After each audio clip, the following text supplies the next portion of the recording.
This is your Chargers linebacker, Deion Henley, and you're tuning in with Chargers Unleashed.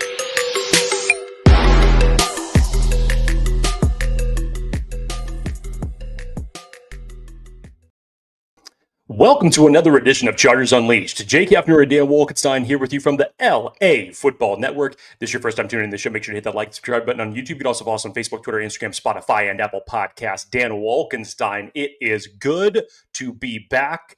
I know where you've been. Not everybody else knows where you've been, but it's been a minute since you and I have gotten a chance to powwow about some Chargers football. I tried to do something of my own accord, and when you mix me with technology when I'm by myself, obviously things just choose not to work properly, and that's what happens. That's what happens when things like this take place. See what you go, off to your 10-year anniversary, time with family, and internet just fails for me. That's okay. All the internet was brought to Palm Springs, apparently, for my 10-year anniversary trip. It was amazing. Apologies, again, was not able to join last week. I had some things that were, quite honest, more important. 10 years is crazy. And Jake, hold on Absolutely. A second. Time out. Yeah. First off, we are live, folks, in the chat. Hi, good morning. What are we drinking? Let us know. We did not get a chance to do a show last week. I burned all of the voicemails. Midnight Oil. Oh, got it. Yes. They're absolutely gone from that last You come out from the Indianapolis game, just to be specific. Yes. Lots of bad in that. And we'll kind of touch on it a little bit as we get to this in terms of like what was at stake in this game. But Jake, I think the most important thing for us to discuss at this very moment, Matthew Dahl in the comments, congratulations to Jake bringing in a new Chargers fan in the earth. Jake Hefner put it on social media after the Chargers victory. So it was a victory Friday in more than one way. Jake, man to man, I know we've talked about this for years. I can't tell you how excited I am personally for you and to see you become a dad and to watch this new Chargers fan come to life. I cannot be more excited for you and the family, dude. Congratulations. Everyone in the chat, blow Jake up on Twitter. Here in the chat, Jake, congratulations on being a dad. It is the absolute treat, and it's the best. Thank you, man. I really appreciate it. You and I have talked, obviously, privately and offline about this. This has been a hell of a journey for my wife and I. 5 years we have been trying. There's been several procedures that she had to go through in order for us to get to this point. Literally a year ago, we were almost at the point of giving up. And then we got a very good recommendation for a different doctor that we ended up having to switch to. And thankfully, they took a completely different approach in how they took more personal care of my wife throughout the process. And thankfully, we're here. So we are just about to enter week 27. Week 27. So January 28th is the estimated time of arrival for my daughter. And I could not be more excited. Oh, I just got chills. I'm telling you, being a girl dad is the best. These comments are amazing. Jeremy, congrats, Jake. Welcome to the No Sleep Club. Congratulations.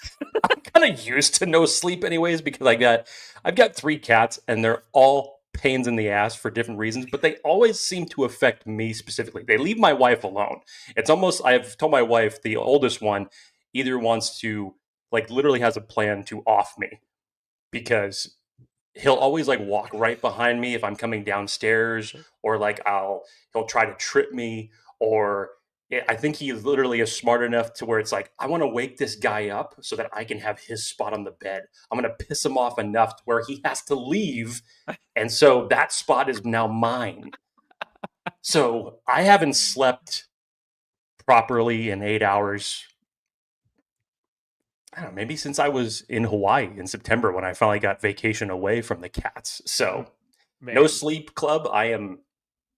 I'm You're ready in to it. be a card-carrying member fully. Yes. Gilbert Diaz, 4 shots of espresso, splash of milk, baby. High potential of going 4-0 these next 4 games and getting everyone back healthy. BTFU. So, Jake, you said it was week 26? It's week 26 that we just passed, so we're about to enter week 27 coming up. So, I would say let's call this the week 26 recap episode. Jake becomes a father, and the Chargers blow out, dominate the Minnesota Vikings 37-10. Victory Thursday, victory Friday, hell, victory Sunday at this point. Feels great. Mini bye, Chargers getting healthier. We got some good news on the injury front about Derwin James, about Tarheeb Still and company. Lots to discuss. The Chargers Unleashed hotline was absolutely, I'll just say excited. Excited, I'm sure. We'll get to that in a bit. And to set the stage for this one, this was a very, let's call it testy last week or so in Chargers fandom, I believe. Who is this team? What is this team? How far can this team go? Should we have confidence in this coaching staff? So many questions. And rightly so. The Chargers come out in the absolutely beautiful throwback navies. The Superchargers come back. Wasn't that so good? The dichotomy of the uniforms that you had the week prior against the Colts and seemingly the way that you played mimicked the color of the uniforms that they wore in that game. And then to come out 5 days later, try to flush it as fast as you can, and in the San Diego throwbacks, and look like that. I tried to give the yellow uniforms a shot. Maybe it's because they matched up with the yellow pants, but I'd be all right with burning those suckers at this point. I actually like the yellow ones, but I loved these navies. These got to be permanent coming up here the next few years. They are too clean. You saw everyone on social media talking about them. And the Chargers played their best football of the season, arguably of the Jim Harbaugh era, considering all of that was at stake in that game. From start to finish, I should say, from the third play to finish, Chargers got lucky with that pick 6 possibility. Whew! There was ever a physical manifestation of that old saying, like, how it started, how it's going. Like that was it. Yep. But the Chargers team from the jump, offense, defense, special teams, coaching, adjustments, rookies, veterans, sacks, pressures, interceptions, touchdowns, rushing attack, all of it, everything was on full display. And just when folks started to have that inkling to look at the draft for FY26. Who's everyone? The Chargers reel us all back in with a 37-10 stomping to the point where I think Chargers fans actually felt bad for that quarterback over Minnesota. Actually felt bad. But I did. What I love most about this Chargers coaching staff, and you know, Jim Harbaugh and company feed off of opponents' misery. Like you imposing your will on another grown-ass man and making them look that sad, literally that sad, that frustrated, that hurt. That is what gets this play of this team juice, man. And they just kept it going from the jump. Jake, 37-10. Lots to talk about. The hotline's lit. Before we get to that, let's talk about our friends over at Sleeper. Want to remind everybody that the NFL season is here. Obviously, we're in the midst of week 8, which means you now have a chance to win up to 1,000 times your cash on daily fantasy football with Sleeper. Football has never been more exciting than it is right now, with players like Patrick Mahomes, Justin Herbert, Justin Jefferson. Pick on stats like these for stars like touchdowns, passing yards, receiving yards, fantasy points, and more for up to 1,000 times payout on Sleeper. Get your picks right, and you could win big.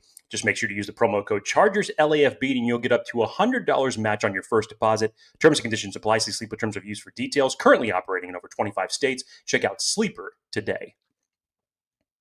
Where do you want to start? The floor is yours, my friend. How are we feeling this morning? I think Joe Alt makes a big fucking difference. How about that? I guess that's the start of it, Dan. You come off of that Indianapolis Colts game where you just felt like you got owned, lambasted, blown out. Just everything that the Colts wanted to do against you was theirs for the taking, and they made it look easy. Coming into this game, Dan, we were even wondering what the hell has happened to the Jesse Minter defense, and we'll get to that in obviously just a big second. But the biggest thing has been since that Denver Bronco game in Week 3, Justin Herbert has taken the most pressures, the most quarterback hits than any other quarterback in the NFL. And you needed some continuity on your offensive line because once again, here we go. Your offensive line is ever changing. There's another different combinations. You've had different guys going out even after the Joe Alt injury. And so you're hoping for some stability. And you got the sense from Joe Alt talking that the plan was for him to come in and start on Thursday, which thankfully he did. And then you even got word that Trey Pipkins was active for the game, which you're like, okay, you're getting that offensive line back. And then you get the news that Bobby Hart is still starting. We'll get to that in a second because that ended up actually being a little bit of a positive. But Joe Alt coming back, Dan, it just really can't be understated how big this is for this team, for number 10. And it's moments like this where you just want to punch yourself in the face because we should be seeing Joe Alt on the right side. We should be seeing Rashawn Slater on the left side. And you could arguably have the best left tackle, right tackle tandem in the league if both of these guys were in there. And again, it's just one of those type of things where it's those what if moments that you're just hoping that when it comes to next season, everybody can stay healthy. You can solidify this offensive line. But Joe Alt coming back, Dan, wow.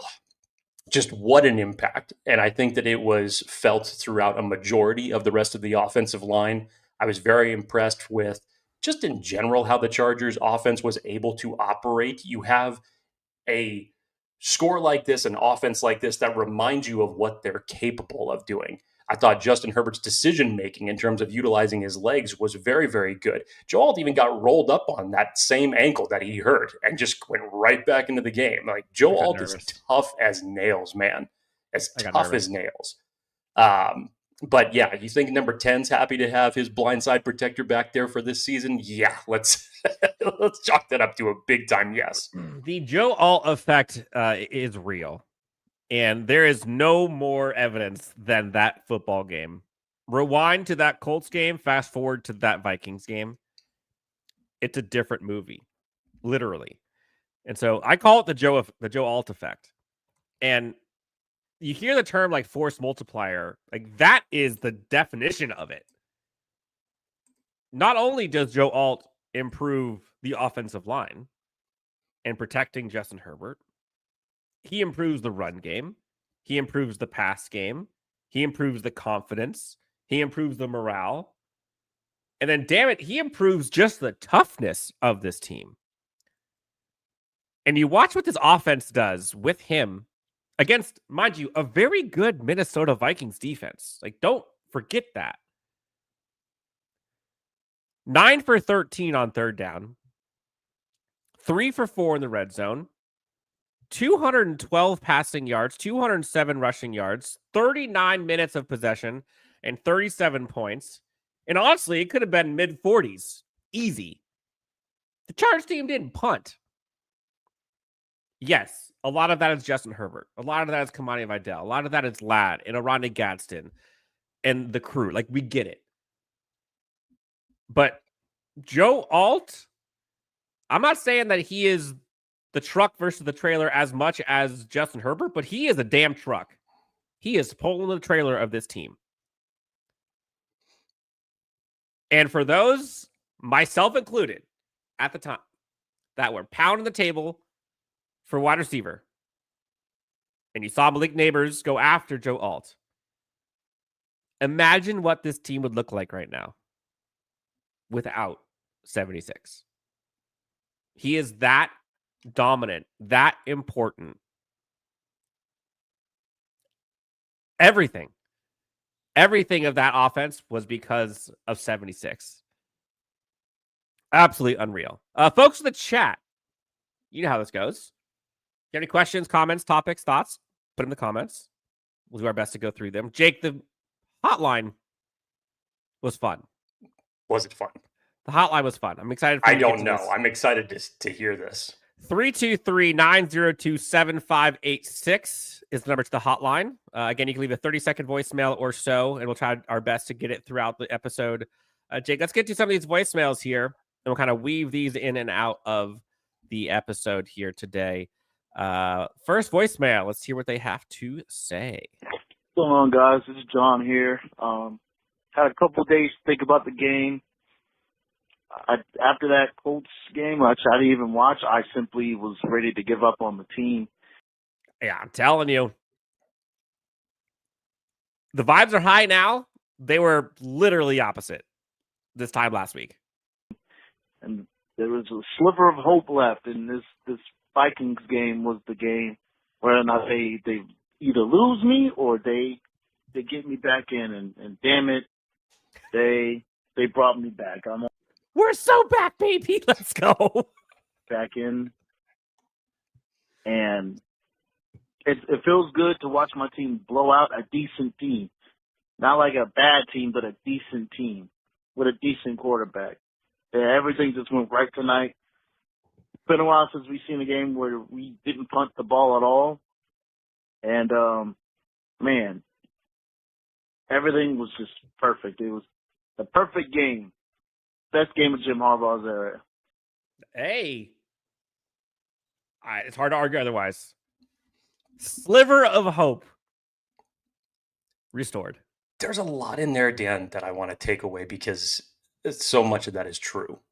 You know, the vibes after the Indianapolis Colts game were so bad because you think to yourself, if you take that 4-game stretch after the Chargers went 3-0 in the division, you're 49 seconds away from a Justin Herbert Superman drive to where you could be over. And the only team that you beat in that 4-game stretch is a team in the Miami Dolphins that's won 1 game in the season.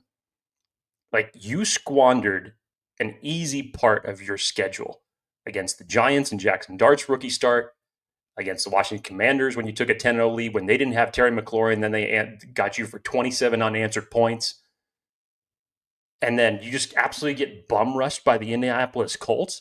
And it's not just one thing that's depleting you. This entire last month of the Chargers has been self-inflicted mistakes, dumb penalties, offensive line troubles, defense, and Jesse Minter, where you're thinking to yourself, like, what happened from week 2 of the season to go on this type of a stretch where the defense is looking just unrecognizable, undisciplined, communication completely off, special teams all of a sudden is starting to fail you. Like, you really feel like the wheels are coming off everywhere.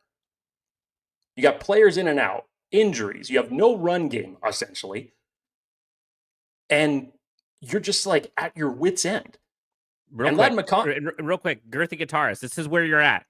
I was supposed to go to that Thursday game for my birthday, but I canceled the flight after the Colts lost and seeing Denver beat New York. That's where this Chargers fandom, a lot of it was. It's like, I'm not built for this. Yeah. And so even Lab McConkey said it after this game. Like, everybody was fed up. Like, you needed something. You needed some type of a spark. And maybe having this short week to get that game, that Indianapolis game, out of your system as quickly as possible was just the right type of medicine.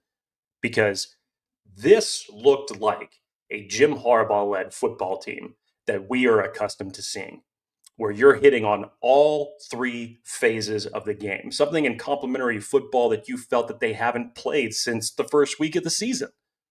Offense, just looked like it could do whatever it wants. It was a big night for rookies in this game. Aronde Gadsden, Trey Harris, RJ Mickens. It was great defensively. You get Khalil Mack playing more than 12 snaps for this game. Yeah, looks pretty damn good. Second, or technically their first real game of Khalil Mack, Owe, and Tooley playing together. Looks pretty good. All got a sack. Able to bring some of those corner blitzes. It looked more aggressive. I felt like Jesse Minter wasn't just sitting back in his usual soft shell zone defense for the entirety of the night. You talk about feeling bad for Carson Wentz, man. Like, I thought that was quarterback malpractice for the fact that he came in there with that arm brace, came into the game injured, and just getting knocked around and put on his ass for the entirety of the game. Like, I know JJ was the emergency third quarterback, but for the love of God, for the sake of any type of quarterback's health, like, what are you doing, Kevin O'Connell? That was nasty. Like, this felt like a game where this should be the trend moving forward for the Chargers. Now, it's not always going to look like this. You're going to play different opponents. We know that the NFL gods are fickle when it comes to wins and losses and 1 week to the next. But this shows you what they can do. And I hope that this is really the turning point of the season where you get these last 4 games out of your system. And this is the spark that sends you for this next stretch, because you got a pretty easy upcoming schedule here before you get back to the contenders. This is where you need to start to get things to roll. But you know what? Real quick, I don't even want to talk about easy stretch, right? And I hope this Chargers team remembers that New York Giants game, because that was supposedly an easy stretch. And maybe it was a blessing in disguise that happened then, right? Maybe. You can never overlook an opponent. But if there was a game in which Jim Harbaugh or fans can point to and say, this is why I was brought in, this is why we wanted Jim Harbaugh, this is the identity we want for this team to have, that was it. You saw a physically imposing, dominant performance in the trenches by superstars, coaching at a premium. And even with guys still out, this Chargers team dominated. Absolutely dominated. And the headline will be the offense, right? And we'll talk about the offense first. We'll talk about the defense here in a bit. We talked about the Joe Alt effect. Kamani Vidal just looks like a different player this year. And you see some of the patience, the physicality, the pass protection that he's providing this year. Bouncing off tackles, arm tackles do nothing, spinning off of them, churning legs. Second 100-yard game in 3 games. I mean, I'm not sitting here saying that he's Omarion Hampton by any means. But thank goodness we are seeing the Kamani Vidal glow up show, because remember when Greg Roman said, imagine Justin with a running game? Yeah. We saw it with Omarion, and now you're seeing it continue with Vidal with, of course, the return of Joe Alt. Tucker Fisk, I'm telling you, go back and watch. I was waiting for you to bring that up. Dude, he is making defenders miserable. Blowing folks up. Trey Harris outside with the blocking. Aronde Gadsden actually with some blocking prowess. Got to give some of this Pat Motlock. Like, this blocking scheme of this Chargers team, again, it's the tertiary guys who are helping, right? The run game was huge. And you saw, especially in that second half, man, it was like taking candy from a baby every time.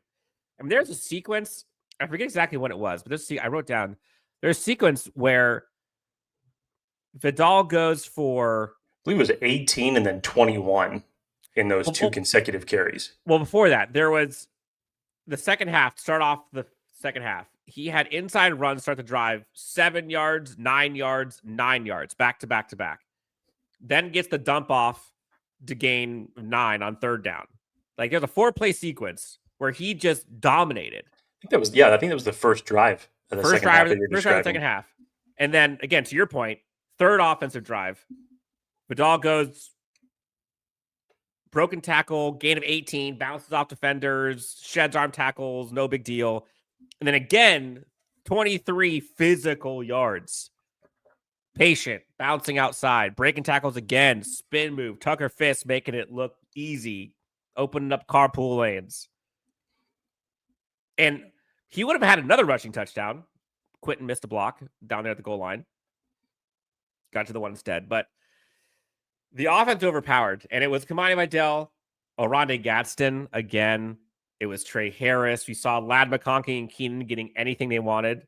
Aside from that one crazy drop by Ladd where it like literally hit him in the face. Like, I don't know how that even happens. You saw him on the sidelines, like, what just happened? It was so weird. It's like a little... My best friend who has Ladd McConkey on his fantasy team literally texted me right after that. He's like, I swear to God, I'm cursed. It's like, because there was nobody around Ladd on that pass. And even you're watching that game, you're like, wait, what? Ladd really dropped that one? I'm like, that won't happen again. And sure enough, it didn't happen again. No. Dan, one of the other stats that you brought up a few minutes ago, 3 of 4 in the red zone. Let's not forget, this was a Chargers offense that was, they're still technically bottom of the barrel when it comes to red zone offense this year. And that's just wild when you have number 10 at quarterback and the weapons that you have. So you needed to get better there. And being more efficient in that category obviously is going to be huge. When you could start scoring touchdowns, putting those up on the board as opposed to field goals, it's a night and day difference. It is a night and day difference. And Dan, it has been 27 minutes and 45 seconds that we have now been on this show. And you have not gone off on your Oronde Gadsden II rant yet because you didn't get a chance to talk about it during the Indianapolis game when he had his huge game. And he coupled that up, wanted people to not forget that wasn't a one-off. This is now becoming a trend. So, Dan Wolkenstein, if you had not watched our draft coverage, day 3 recap of the NFL draft, there was no pick that Dan was arguably more excited about than the former Syracuse tight end, Oronde Gadsden II. You know, I went back, actually, literally last night. I went back to our tight end rankings show pre-draft just to make sure that I wasn't crazy. And I believe I had Oronde Gadsden ranked either 6th or 7th on my list of top 10 tight ends. Just above me. And actually, you may have had him outside the top 10. You were going back and forth, and then you ended him barely outside the top 10. But yeah, okay. Let's see there. That's how much but you liked him. But you liked him. But you liked him. On that episode, I had talked about the archetype, and I talked about the Colson Lovelands, that physical, the presence, right? The stature. You look at the tight end that they tried to bring in that went to the Broncos. Evan Ingram. Same size. And then you look at the production of Oronde Gadsden in college. And yes, he's a tight end, former wide receiver. You've heard all the stuff, right? But he's a big slot. And I talked about it on the episode of the tight end rankings of like, this is the archetype. This is the style that this Chargers team is looking for, both Michigan days as well as here with the Chargers. And you're seeing it come to fruition. And at the time, it was like, dude, I don't even care about the blocking aspect, which Oronde Gadsden is actually getting better and better with that aspect. Justin Herbert with an athletic freak at tight end is a cheat code. And Gadsden, my favorite part of this entire game was watching Gadsden clap back at the linebacker in coverage. After he got the touchdown. And you see later on, he's like talking to his teammates about like, he's yapping, doing the little hand signal. 5th round gem, Oronde Gadsden. What was it, 5 catches or 6 catches for 77 yards or something like that, all in the first half? Just stealing souls. You see the chemistry building. This is one of the finer moments of mine. It's like, I effing told all of you guys this. And here we are. Yeah, it's exciting for me. It's bittersweet. I love watching Gadsden. And most importantly, Justin Herbert loves having him on his team. All of his teammates talked about how much he impressed during training camp, OTAs, preseason. It was just a matter of time. And the fact that he is now putting up these numbers without playing 2 of the games. I mean, he's a top 3 tight end in the NFL for the season and didn't even play the first couple weeks. I would know, Jake, my fantasy team, I've got Tucker Kraft, Tyler Warren, and Aranda Gadsden. And now I'm like, how am I not going to start Aranda Gadsden? What do I do? I'm looking for trades. Yeah, you better be looking for trades. Dan, this is just such a fun development to watch, especially just over the last 2 weeks. You honored Antonio Gates, with that ceremony during the Colts game. Remember, I told you that Aranda Gadsden was going to be an X factor in that game, albeit not for the Chargers getting their asses handed to them in that game. But he was one of the bright spots, very few. And then for Thursday Night Football to kick off National Tight Ends Week, let's not forget about that is this week. To have him come up with a follow-up performance like that, Justin Herbert just going right back to him. It just goes to show you that, we can have all the lads and the third and Keenans and everything like that, but Justin Herbert does not play favorites. If you develop chemistry with him, if you develop rapport with him, and then he develops trust with you, he's going to find you. And the fact that one of the biggest things that we talked about when we had, broke down Aranda Gadsden's tape, Dan, and this was one of the same reasons that they brought in Trey Harris in the draft, was the contested catches. And not only that, you mentioned it, converted wide receiver. Aranda Gadsden has mentioned that he likes to run every single route that's out there. Why? Because he's used to doing that. So here's where you can put those tight ends in mismatch situations that just are not fair for opposing defenses. It's just been a great thing to watch over the last couple of weeks, and you're wondering how far it can go. I love the fact that Aranda Gadsden Sr. says that his son is going to continue riding the bench on his fantasy football team because he doesn't want to jinx it. He is going to torpedo his fantasy football team with his son on the roster just because he does not want to tank this trend that he's currently on. Oh, man, we got some super chats here. Thank you so much to those. Thomas Hawley with $5 super chat. Here's the Dan calling OG2. Now he's taking most or all of Conklin's snaps. Yes. Shout out. Hanan with the $5 super sticker. Thank you. Matthew Dahl says, unfortunately, Becton not worth $10 million a year. We'll get to that. The fact that the Chargers offensive line might have looked a little better when he was not there. Now, again, he might be injured and he might be going through stuff and he's trying to push through and just not working. We don't know. But the reality is right now that Chargers offensive line looked better with him out of it this week in isolation, right? A couple things. One, yes, Aranda Gadsden, clearly tight end 1. Not a question. The other part that I thought was interesting, there were some comments here I want to bring up. Where was it? It was the catch rate. 83% for Gadsden. For comparison, second is Harris with 70, Keenan Allen 69, Ladd at 63, Quentin at 60. And there are some other comments in the chat about now the best news is that Quentin isn't getting any targets. I don't necessarily make a big deal out of the fact that Quentin not getting targets in terms of Quentin's future with the team. I don't look at it that way. I look at it as, to your point, Jake, Justin doesn't give a shit. And neither should anybody else. Think about this. Quentin Johnston coming into this game was your most productive wide receiver. You didn't throw to him once this game and you put up 37 points.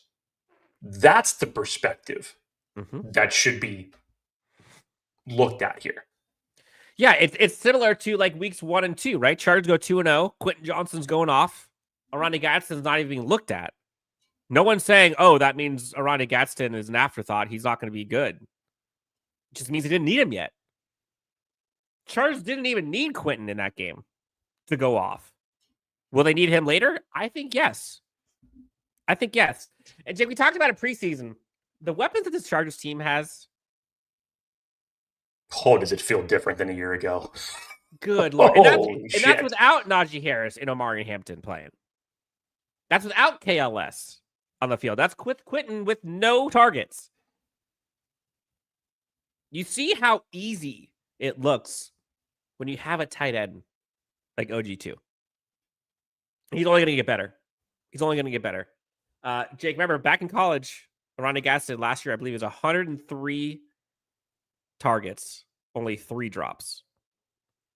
That's like a 98% catch rate. Well, no, that's not true because all the targets were caught, but he only had 3 drops. Not too shabby. Anything else you want to talk about Kamani Vidal? We talked about him earlier. Great game for Kamani Vidal, honestly. It's you talk about just someone who's been waiting patiently for their opportunity, and then to have the game that he had against Minnesota, getting only 9 carries for 20 yards against the Colts just because you put yourself so far in a hole that you really had to just abandon the run game. And then again, to get back to a Greg Roman offense that looks like a Greg Roman offense with Kamani Vidal, who's a former 6th-round pick. And you look at him just compared to build from a Najee Harris and a Marion Hampton to what Kamani Vidal is physically. It's a great thing, Dan. It really is, just to see him step up that way. He was running angry. He was running like someone owed him money. He was being physical for someone of his stature, coming in there and laying the blocks and protecting for Justin Herbert. And you go back and you recap that 2024 draft now of Joe Ortiz. That's pretty damn good. We'll Again, get the defense here in a bit with the Boygby shining. Yeah, I mean, it's not always starters that you're going to get in the NFL draft.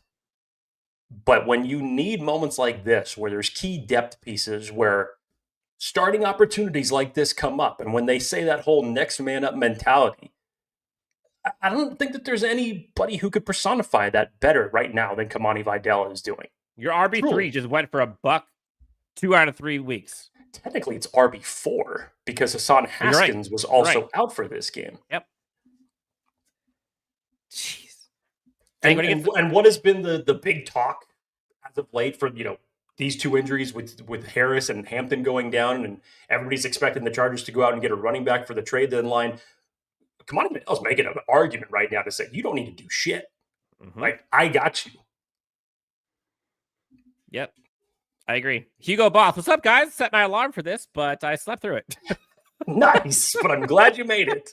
38 minutes late, but you're here. That's all that matters. Oh, man. It is all good. Jake, let's get some of these voicemails here, and then we'll talk about some of our friends here pay the bills. Next voicemail, Jake, again, you can call into the voicemail anytime, 323-902-7586. Next voicemail. San Diego Superchargers charge. Pause it down. Like all the feels. I just wanted to take just like 5 seconds for that. Cool.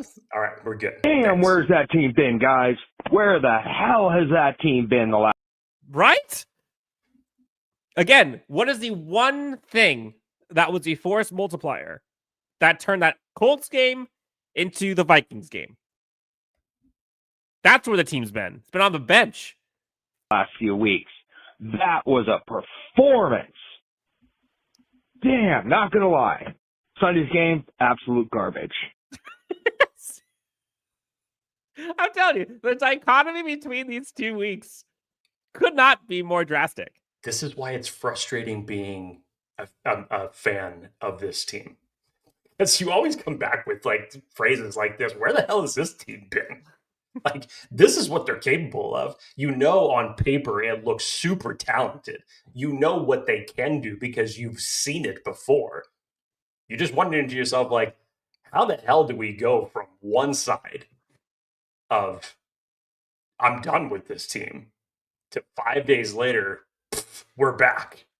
Yeah, I mean, it's it's pretty much the life of any NFL fan, but For the Yeah. Chargers specifically, good Lord, it happens more often than not. It's a Billy Crystal, like, hello.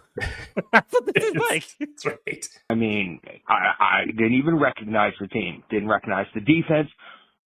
Nothing. Yeah, everybody was saying Jesse Minter was washed. I was one of those people. Yep. A lot of people putting some smoke on him. Holy shit.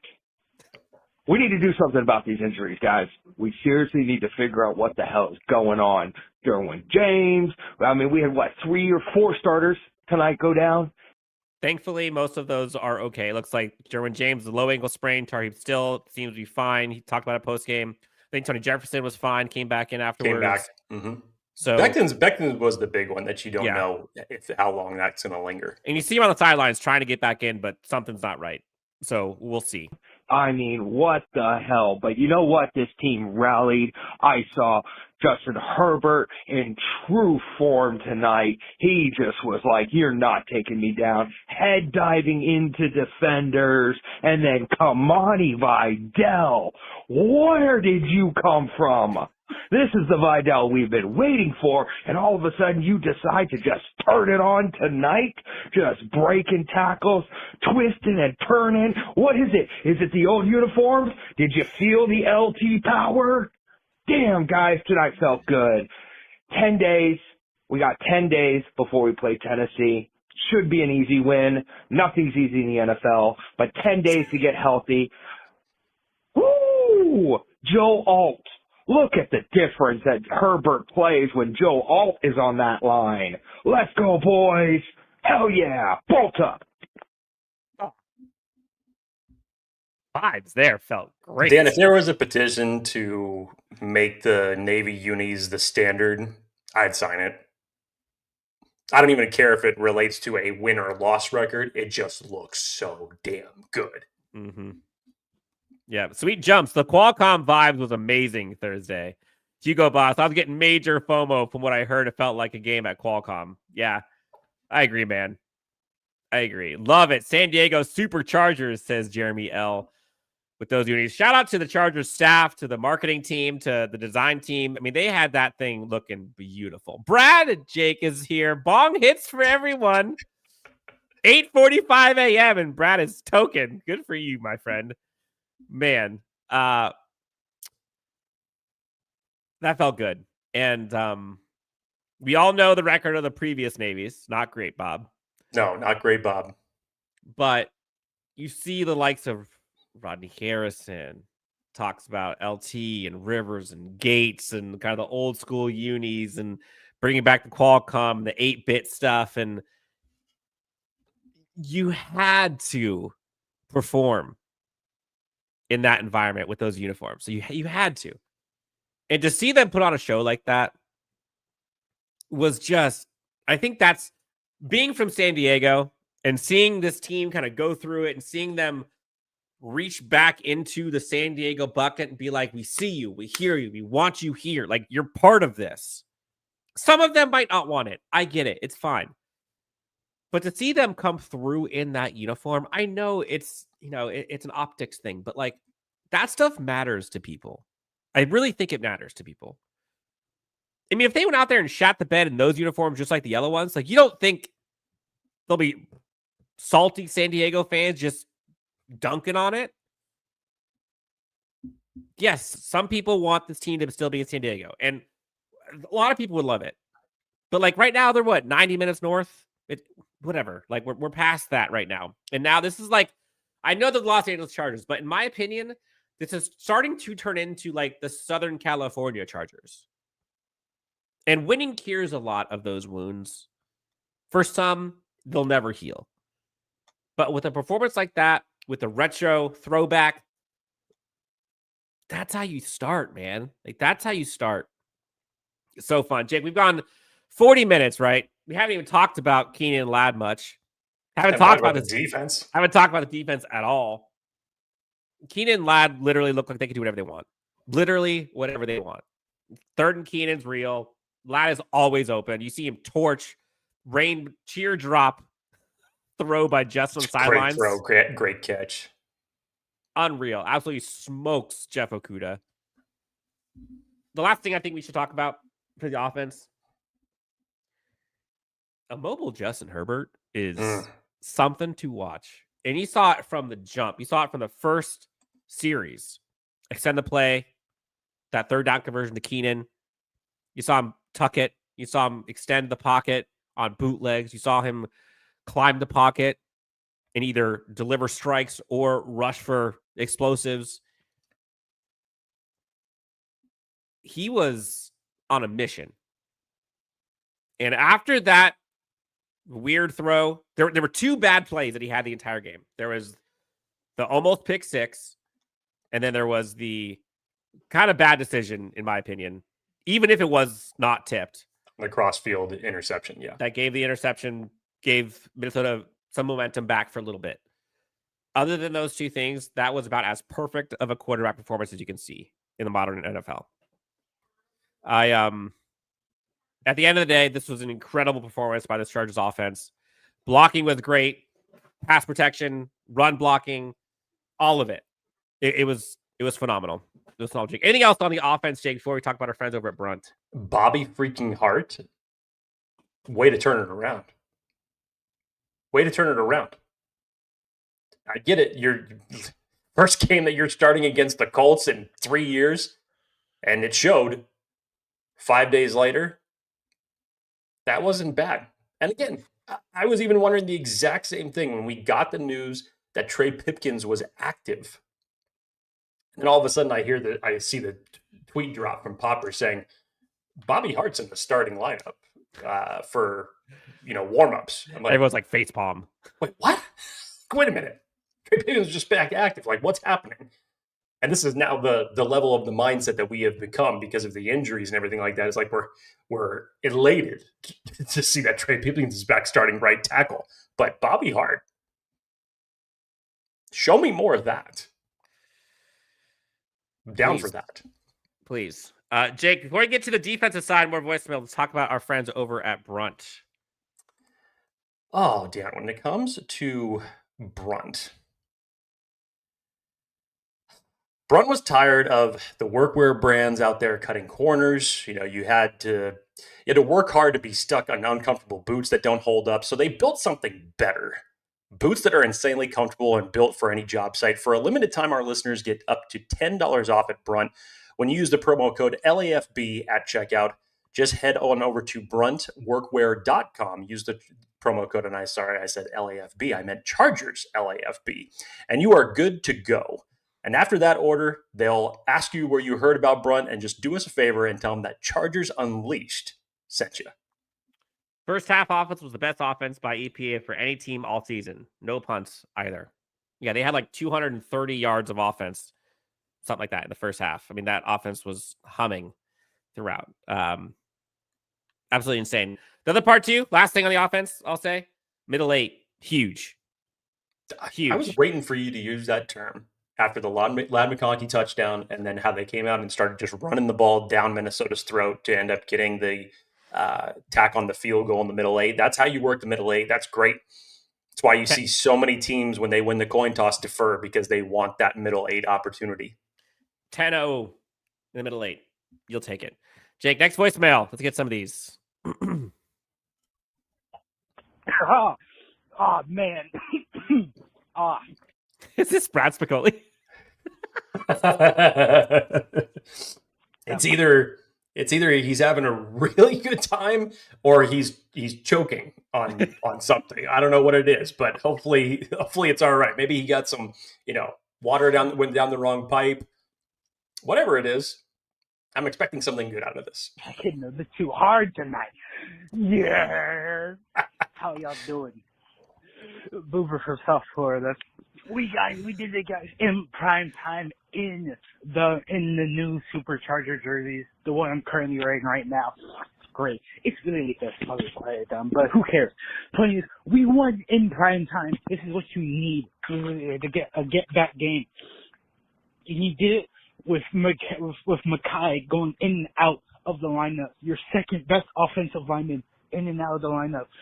Your heart and soul of your defense being downgraded to out in the first half in Derwin James is Arande going back to back.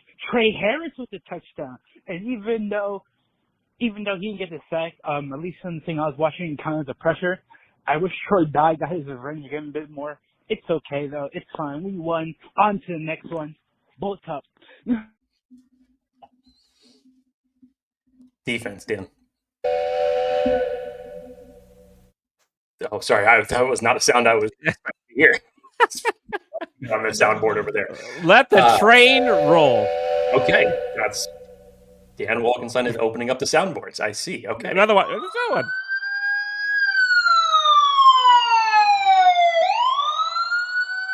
Where did you get all these all of a sudden?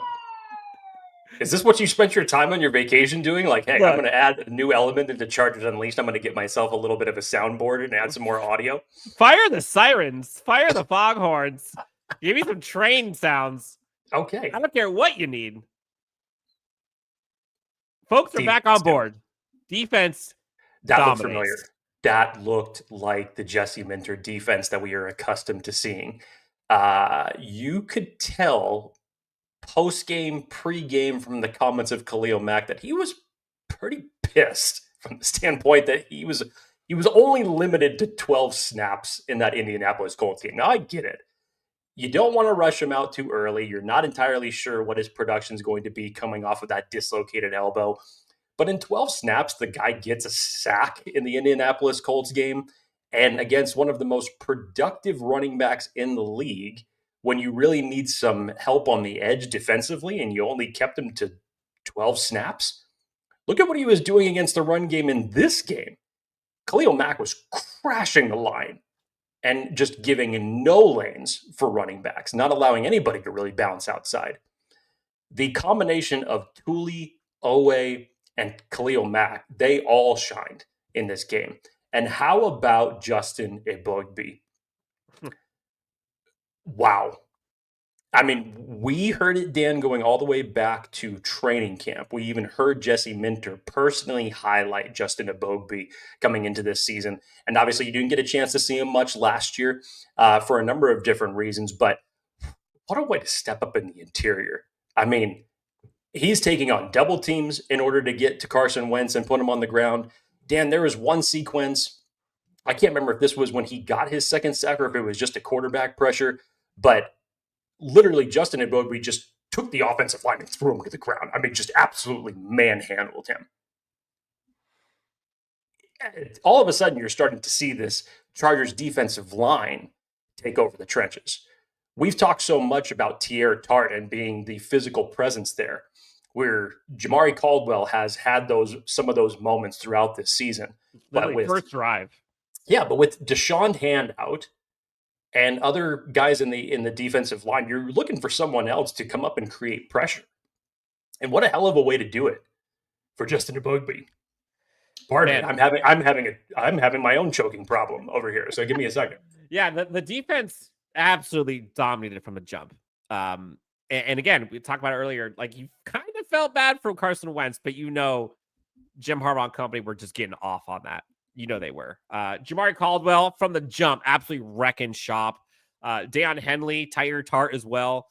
You know, they made Carson Wentz's life a living hell from the first series on. Denzel Perryman shooting the gap. He was absolutely rocked by Deion Henley and Dermott on that first series too. Forced a punt. I think they punted on 3 of 4 first possessions. Not bad. Not bad. And honestly, the fact that the Chargers defense gave up 1 touchdown in this game, and the 1 touchdown they gave up, it was on a short field. It was on a short field in which they stopped them on 4th down. Benjamin St. Juste had sequence of events. Benjamin St. Juste had an unnecessary penalty. It was a penalty. Completely unnecessary. Elijah Molden had it covered. The penalty didn't matter. Dan Henley rocked Carson Wentz on that. Extends the series, then they get the touchdown. That's the only way they scored a touchdown in this entire game.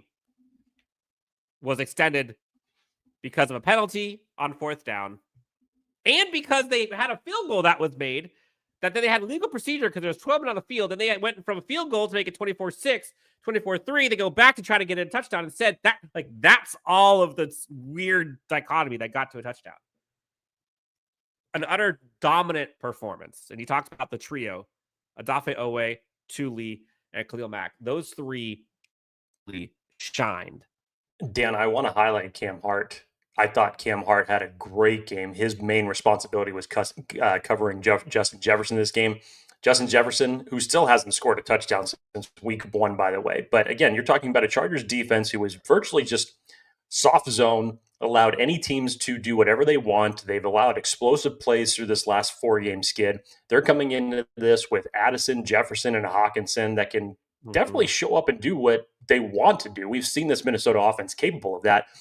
I thought Cam Hart had 2 fantastic pass breakups covering Justin Jefferson in this game. You saw Tarheeb still starting to come off the on the corner blitz and where they were utilizing him. It just fell back to that vintage type of Jesse Minter defense, with R.J. Mickens coming into the lineup after Derwin James and Tony Jefferson go down to get your first career interception in this game.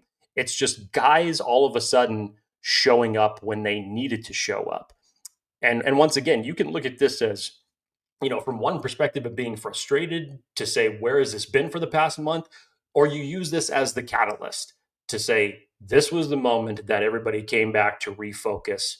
And when you can utilize pieces like this, Dan, again, we're talking about Cam Hart and Tarheeb Still. Once again, you highlight this Joe Ortiz 2024 draft class.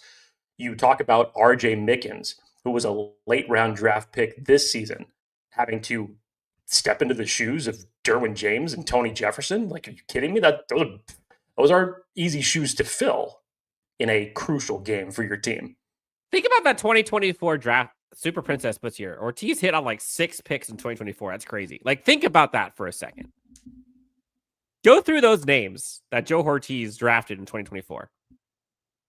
Joe Alt, clearly. Previous regime never hit on anything close to that in a decade. Joe Alt, Lad McConkey, 3rd-round pick, linebacker. He's been crippled with injuries, so we'll see. And that was honestly the one that I was most confident about at the time. So we'll see. Boygby now in season 2 looks like a different player. Tarheeb Still, Cam Hart look phenomenal. Kamani Vidal, hello. R.J. Mickens, hello. That's 7. Well, Impact players. You combined 2 drafts together on that last one, but yes. I'm sorry. You're right. That's 6. You're right. R.J. Mickens this year. I mean, that's crazy. Absolutely crazy. You're lucky if you can find 2 to 3 impact players like immediately on your team, let alone what Dan just rattled off to say that's 5 in a single draft. And 4 of them are starters. Like, are you kidding me? That is a tremendous hit rate. 6 guys making impact plays already in that draft class. Absolutely unreal. I'm glad you mentioned Cam Hart. The highest graded defender in this Chargers team, week 8, was Cam Hart. 92.4 defensive grade, 91.5 coverage grade. Targeted 5 times, just 2 receptions for 12 yards. 2 receptions, 12 yards. Welcome back, Denzel Perryman. Felt him from the jump. Oh. It's a different run defense when he's there. I'm telling you. I mean, I will say this. It's also different when you're going up against Minnesota's line. Let's call a spade to Indianapolis's line. I don't give a shit. I know. I get it, because it was great to see him shoot the gap the way that he was in this game. Sure. Again, it just felt like everybody was playing pissed off, and you kind of needed to be. Your back was against the wall. Your only win in the last 4 weeks had been against a 1-win team. You needed to come out and you needed to remind everybody to say, hey, this is who we were the first 3 weeks of the season. This is what we're capable of. And I'm just talking about defensively. I'm not talking offense here, because I've said it a number of times until I blew in the face. During that 4-game skid, you could historically, from what we've come to know from Jesse Minter's defense, like, that was the crutch that you can lean on to get you the ball back, to give Justin Herbert another opportunity. And when you've seen this whole skid over this last month of them with uncharacteristic penalties, some having 14 in a game, mainly on the defense, which is just insane. Playing with no communication, allowing explosive plays, can't set the edge in the run game. I mean, just looking complete polar opposite of themselves. This was a return to form for Jesse Minter and those defensive players. This was probably the most exciting component of this game for me, was watching Carson Wentz in hell. And we It's so dark. I know. Watching Carson Wentz in hell. But listen to this for a second. We talk about the defensive front, right? We talk about production. We hear Khalil Mack talk about like enough talking. Like we need action, right? How about this for a defensive front? Thule, Khalil Mack, Justin Aboigbe, Odafe Owe, Jamar Caldwell. Those 5 guys. 20 pressures between those 5 alone. Crazy. 4 sacks. Let's see. 4, 8, 9, 10, 11, 12, 13, 14 hurries. That's just from your defensive front. That's what wins football games. That is a Jesse Minter defense. That's not including the Derwin James pressures. Not including the Tarheeb Still stuff. Not including that is just those 5 dudes getting that much pressure. Cam Hart, Khalil Mack, Denzel Perryman. I mean, the list goes on. Honestly, Dante Jackson had a great game. That game was phenomenal. That is... Ooh, I like that. Sweet Jump says, wincing Wentz. I like that.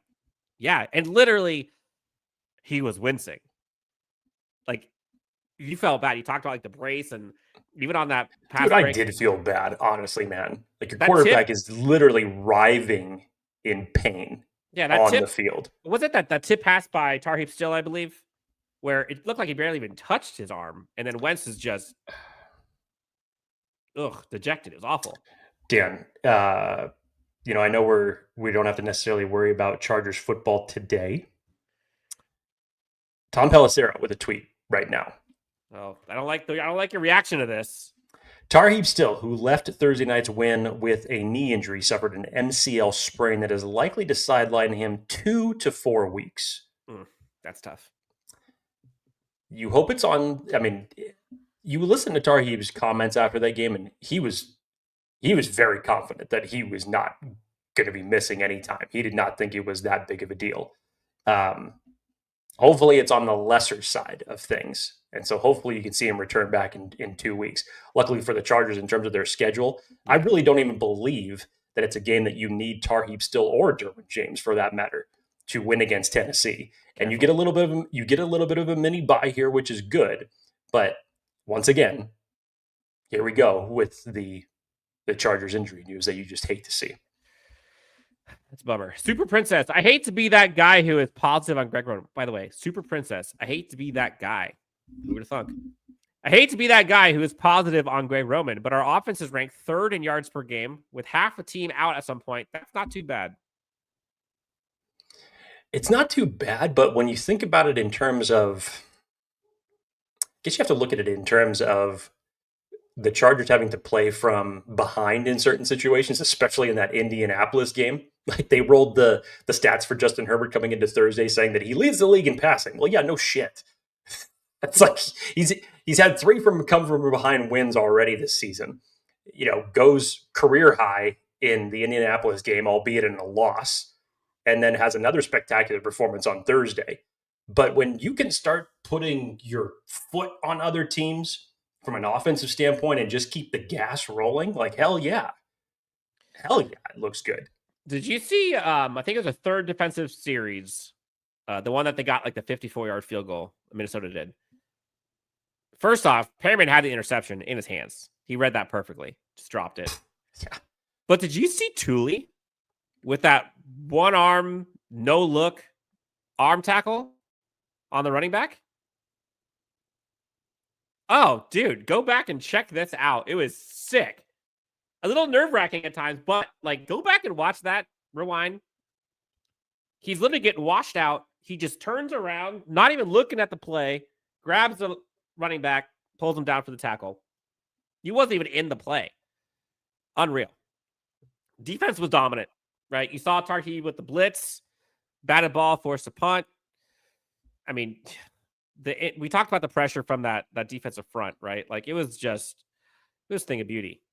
Mack gets a sack. Thule gets a sack. Owe gets a sack. Aboigbe gets sacks. I mean, it was absolutely insane. I mean, Mack is, you mentioned it, wrecking shop in the run game. Crazy. The defense just looked unreal. And then to top it off with a Mickens interception at the end, you give it a confidence with that secondary. It's huge, man. It's huge. This was as collective of a win as you can get. Feels good. You mentioned it. That stretch coming up is a big one. You talked about, in my opinion, I always said 10 wins gets you in. You got 5. This stretch is a great time to bank some. Yeah. If you can go 3-1, like I feel pretty confident this team is in the playoffs.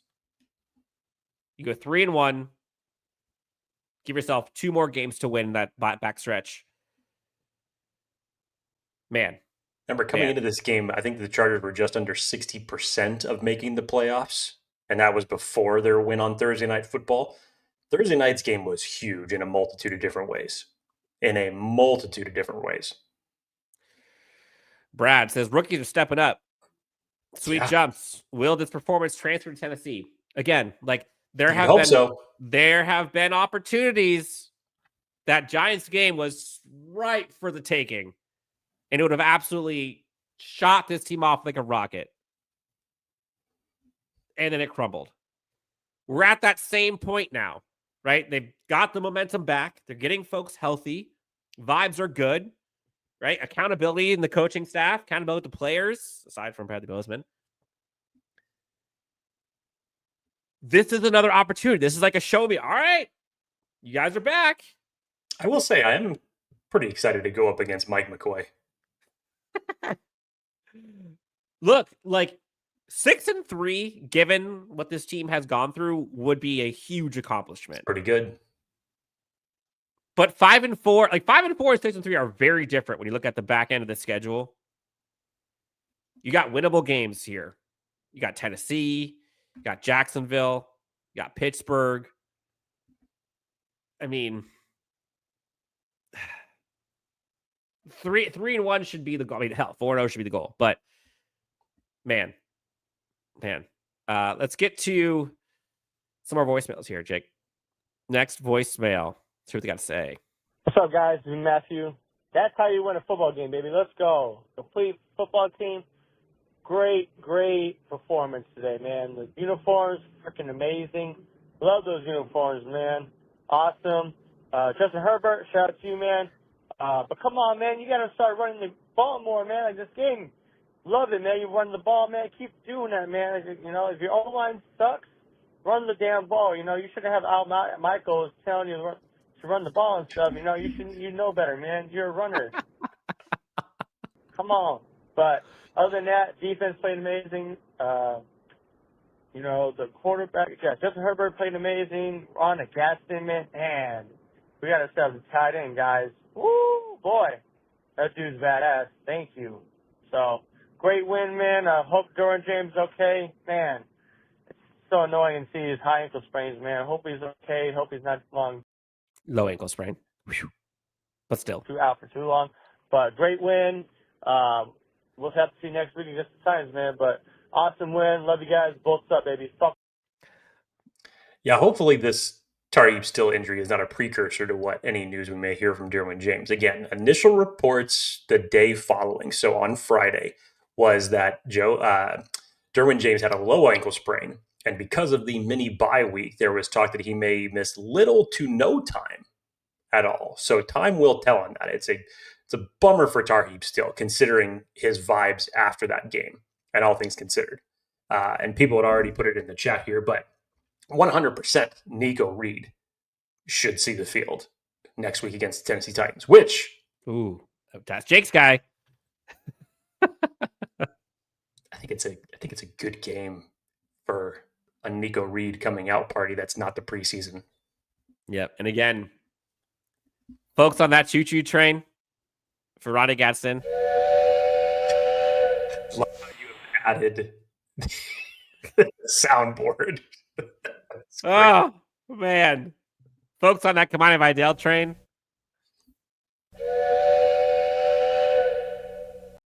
Are we back on the Jesse Mitchell train? Where are we at with that one? I mean, I don't see how you couldn't be with the defense performing like that. You just hope that the train doesn't all of a sudden get derailed or, go over a rock and the train falls off the tracks, or pushing the DeLorean to 88 miles per hour and then it just goes off. You don't want that. Nope. Robert says, I'm not saying that the Minnesota game was a must-win game, but it was a must-win. It was a must-win. It was a must-win. The vibes after that Colts game with this fan base, if you would have went out on Thursday Night Football and squandered another one,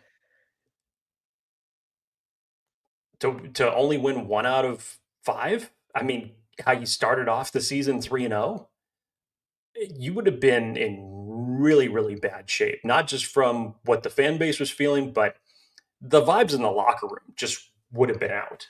I mean, honestly, and not to say that they would have given up on Harbaugh, but just to say, like, hey, what is it going to take for us to turn it around?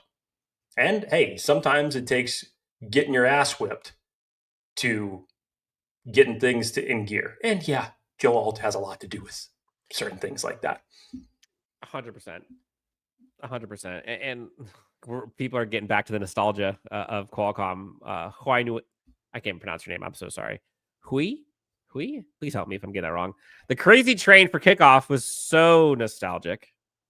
100%. Gadsden actually looked a little bit like Winslow than Gates. Yeah. I mean, I think Gadsden looked like Gadsden. Like, that's him. Like, he doesn't have to look like, you don't have to put him in a box, right? Like, it's so great watching Gadsden ball out. Absolutely love it. That Colts game had everyone inside the locker room, outside the locker room, fans, analysts, everyone questioning, who is this Chargers team? And the answer was going to be this week. If they lost that Vikings game, people would have put the stamp on that team, branded as advertised. Nothing's changed. Next. But this answer brought back into the question of, are they a contender? How good can they look if they're healthy? Are they back? Is Justin Herbert an MVP candidate? Like that's where we're at. So these momentum swings, right? These happen throughout the NFL, but like it was certainly a turning point. And there was so much that could have gone worse if this Chargers team lost that game. Super Princess says, Vikings fans were devastated. I've never seen a fan base that crushed after a loss. It was kind of funny. Were you at the game? If you were, that'd be great. Next voicemail, Jake. Wah. Bob from Boston. Oh, God. Here we go. Super Bowl. Yay. Oh, we already heard this one. This is old. Oh, okay. Sorry, Bob. I was ready for it. Sorry, Bob. Skull. Well, the Vikings definitely got skulled by the Chargers tonight, baby. This is Bandar from Memphis.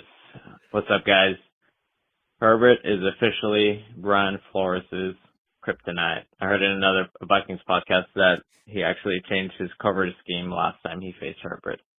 Well, it doesn't matter. It didn't work again. But what a game by the Chargers from all facets, especially on a short week. After the thumping that we took, way to answer back. We got the Titans next. Hopefully we can keep this roll going. Concerned about Duran. Hopefully he's okay. The secondary still stepped up even with him out. R.J. Mickens coming up with an interception. Cam Hart was all over the place. Hopefully we can get the stub next week. And if anyone's going to Nashville, hope to see you there. Bolt up. Let's go. Nashville will be fun. I've heard that place is great. Oh, yeah. Folks in Nashville, have fun. Next voicemail. How's it going, guys? The day after. great win. I got to catch the game at work. Defense really stepped up. Even with Derwin James going down in Tarkib, like, keeping them to 10, amazing. How about Joe Alt coming back into the lineup and just completely changing the offensive line?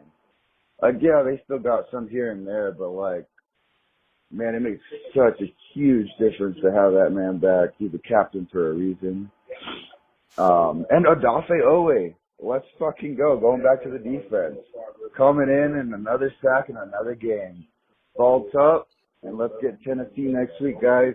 Have a good day. Side note, Dan, I would love to hear this caller talk at the right after Daniel Wade from Locked On Chargers, because that sounded so similar to one another. I'm like, Wade? Is that you? Hello? It's literally has the right timbre. Honestly, it's just like, Wade? Are you sure this isn't some doppelganger? What are you trying to prank Chargers Unleashed right now? What's going on? Maybe it's him. Who knows? Chargers Unleashed hotline was going crazy. Let's get to the next one. Jake and Dan. Shane out here in Texas. Well, back on track, I hope. Wouldn't be a Charger win, though, without losing an all-pro player. We need like an undertone of like it's like, yeah, but Wild West theme. No. I'm more thinking like got the Wild West out here. We're talking about Texas. They got the accent. I mean, it's perfect. Well, you're jamming on the soundboards right now, Dan, so I'm sure you could get to work. All of a sudden, you're going to create like a new theme song for wherever someone's calling in from. Like, hey, let's get some South Carolina vibes in here. Someone's calling from Friendship, Maine. Like, by all means. Don't really know what that one was for, but jeez. That should be obviously after a Chargers loss. What the hell have you been doing these past 2 weeks since we've done a show? I'm having too much fun. You know what Chargers fans' heart sounded like when the interception was thrown by Justin?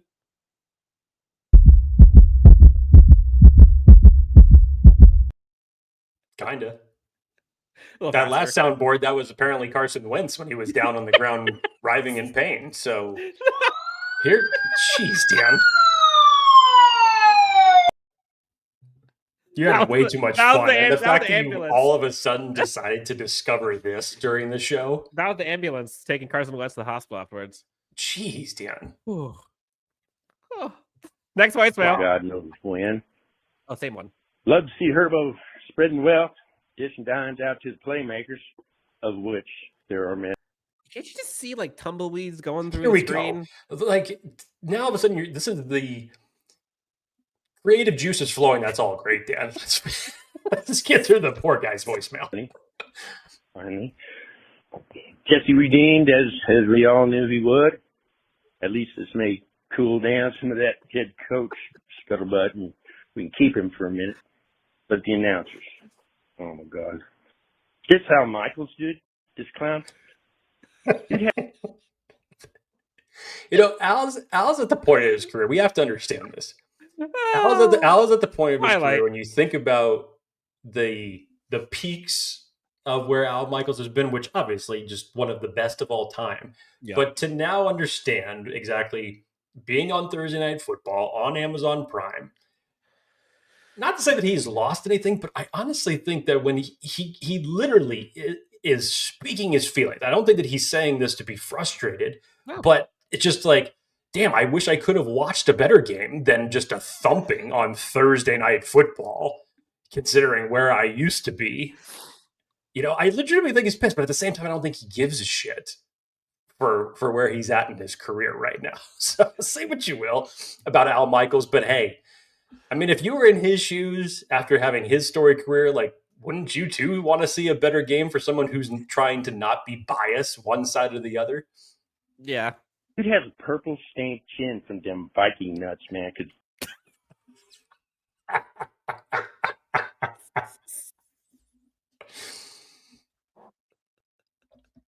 Good morning. Happy Sunday. Dude was stroking. He was hot. Oh. talking on it all night long, dude. I mean, he was talking about this game ain't over at 3 minutes, and we're at four scores. What are you talking about, dude? Yeah, for reference, when the Chargers kicked their last field goal, he then was making jokes to say, okay, now we can definitively say it's over. And honestly, I think that was because of what took place on Sunday during the Giants and the Broncos game, where you're just like, okay, that game should have been over about 5 times, and it wasn't. Oh, but man. I get it. Look, you're in dead air time. You know the game's over. You're just trying to pass the time. I mean, these guys make a living just excoriating the Chargers for some. The last thing I thought we were going to talk about in this episode was just flame-throwing Al Michaels right now. Damn reason. All came wrong. They did it. I mean, these bastards had the nerve to embarrass us by showing that Super Bowl drumming we took. Oh, I was spanking these kids. So disrespectful. Anyway, the real reason I called is that last time I checked in. Now the real reason you called. Okay. We got the Al Michaels taste out of your mouth. Now the real reason you called is what? I called out Cooley, and I said he had to be a closer. I'd like to think maybe he heard that show and lit a fire to bro come out smoking the very next game, you know. But I did call him out by his name. So Cooley, if you're listening, brother, I apologize. And to make this right, I vow, I will perform your traditional Tongan dance. I think it's a sippy towel, similar to the haka out here. And I'll do it dressed in a hippie Raiderette costume on the boat during halftime in front of the entire world. But I ask you 3 things. You got to teach me the sippy towel, obviously. You got to give me 2 tickets near the field and get to supply that cute little costume. Make sure there's plenty of room in the crotch, please. I'd appreciate that. Oh, talk about off the rails. Off the tracks. What the hell has happened?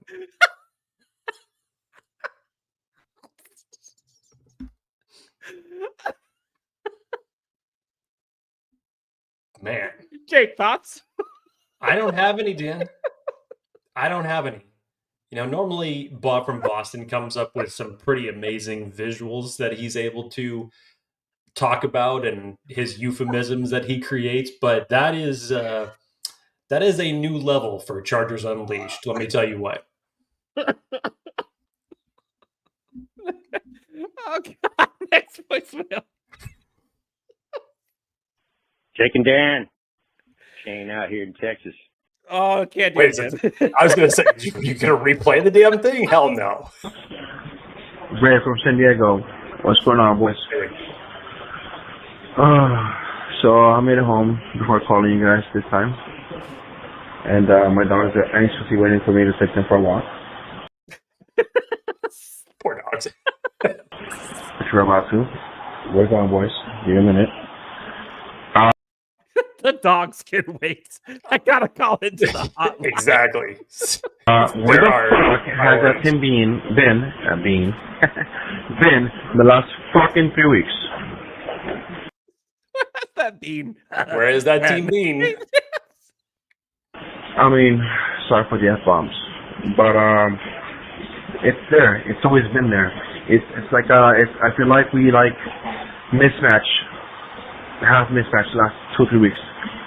Like we're clearly capable of. The talent is there, even with a depleted team. Mostly offense. Okay, that's a little tough. Background noise, a little rough, but yeah. Where has that team been? That was the vibes. Next one. And I will strike down upon thee with great vengeance and furious anger. Those. One of my favorites of all time. Where's this going? Oh, I know exactly where it's going. Lay my vengeance upon thee.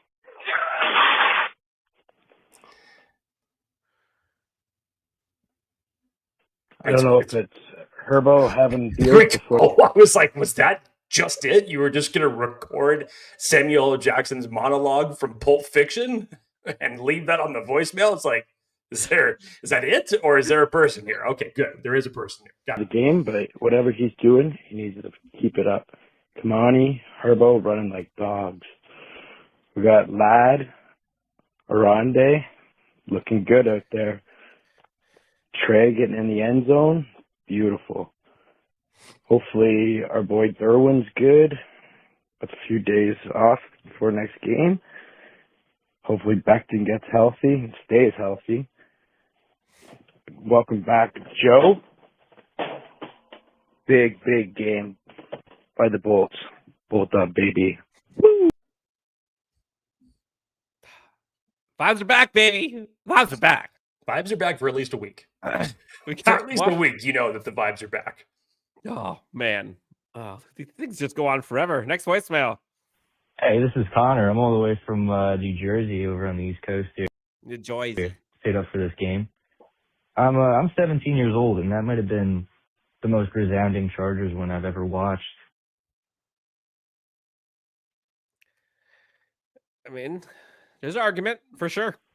You know, I thought that game was over when Herbert threw that pick and Minnesota scored that touchdown. But then we go down the field and we score. And I must say, I'm a little bit worried for Derwin, but that was a perfect win. You couldn't really script it any better. I didn't have big hopes coming into this game from Indianapolis, but I mean, the way that the Chargers just came down and we won that game, and Herbert looked pretty good apart from that first interception, but it got overturned. I mean, that was a horrible start, but really turn around, finish that. Great game. Glad Alt's back, and hopefully this continues over to next week in Tennessee. Tennessee should be a little bit of a cakewalk, hopefully. But yeah, Don't say it. Here we go. Don't say it. Man, talk about this team just taking the bull by the horns, just snatching momentum anytime Minnesota had a chance. Right? Like you talk about that first potential pick six. Turns out to be overturned. Chargers go down, score a touchdown. Later on in the game, Chargers give up that touchdown, make it 14-point lead. They answer right back. 31-10. It's a wrap. Chargers offense was humming the entire time. I mean, the one part that I find kind of fun to think about now is you're starting to see Trey Harris momentum. Like we saw no targets to Quentin Johnston. Let's hear about it. We're barely seeing Trey Harris targeted, but he's in the game so much because of his run blocking. Talked about Ronnie Gadsden. Talked about Ladd. Talked about Keenan. Kamani Vidal's showing up. No mention of KLS right now. Armand Hampton's coming back at some point. Like, that's a lot for Justin. And now we're seeing Justin scramble with his legs. Just saying, F it. I got this. Like, this is a different offense, man. But again, like, the force multiplier is Joe Alt. Jake, anything else top of mind want to touch on this game? No, I think we actually covered everything, Dan. Honestly, it was a good win all the way around, all three phases of the game. You just hope that this is really kind of the spark to bring you back to take momentum here, especially over these next 4 weeks in this stretch. This is week 8 in the books. You can finally start talking about the Chargers have their bye here in a couple of weeks, and it's pretty well fit in between what their schedule is over these next couple of weeks before you really are going to get on a serious finish to the season. Obviously, against your divisional opponents once again, you're going to have to go up against Dallas, which I know defensively you could say whatever you want, but that offense can move. So you got to try to stack as many as you can with the roster that you can before you get guys back healthy to finish out the season. So it was a much needed victory in many different ways for this team. And it's a good first step in the right direction in terms of getting guys back healthy and potentially going on a nice run here. Beef Tallow Boy, the young core, Gadsden, Vidal, Trey, Mickens, Still, Hart. O'Day? Oh, wait. These are what he meant. Ladd, Alt. You throw in a Boygby in there as well. Yeah. that young core is looking good. And oh, by the way, Justin Herbert at the helm. Like that feels great. Jake, I think this was a good one. Chargers get back on the horse. They ride to victory, 37-10 over the Vikings.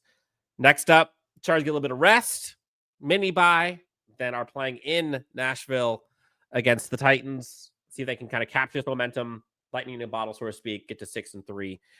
We will talk about that game here as we continue on, but until then, enjoy your host of football action this Sunday, Monday, and know that the Chargers have already won their game. Let's hope for some AFC West losses, and we will talk to you next time on the next Chargers Unleashed. Bye, everybody. Enjoy the week. Bye.